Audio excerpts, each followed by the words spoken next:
What are Sephardic verses? Ashkenazi baby naming customs? Have you ever wondered how different Jewish communities celebrate the arrival of a new baby? Baby naming customs can vary greatly between Sephardic and Ashkenazi Jews, and each tradition carries its own meaning and significance. Ashkenazi Jews, who primarily come from Eastern Europe, have a unique approach to naming their children. They traditionally name their children after deceased relatives. This practice is a way to honor the memory of loved ones who have passed away. It is believed that by naming a child after someone who has died, the child will inherit some of the positive traits of their namesake. Interestingly, Ashkenazi families usually avoid naming children after living relatives, as this is thought to bring bad luck. On the other hand, Sephardic Jews, whose roots are mainly in the Iberian Peninsula and the Middle East, have a different custom. They often name their children after living relatives.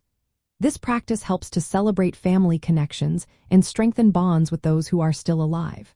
Sephardic naming customs are usually more structured, with specific rules about naming sons and daughters after grandparents and great-grandparents in a set order. For instance, the first son is typically named after the paternal grandfather, while the second son is named after the maternal grandfather. Both communities use Hebrew names for religious purposes, which may or may not match the child's secular name.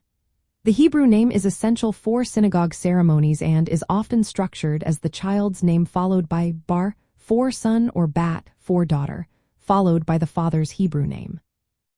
When it comes to the timing of the naming ceremony, there are some similarities.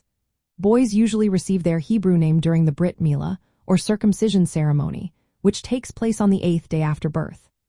Girls, however, are named during a public Torah reading, often at the first opportunity when a minyan, or quorum of 10 adults, is present.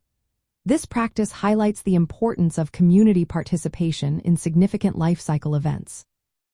For Jewish parents, knowing these differences can be helpful when choosing names that honor family heritage and align with their community's customs.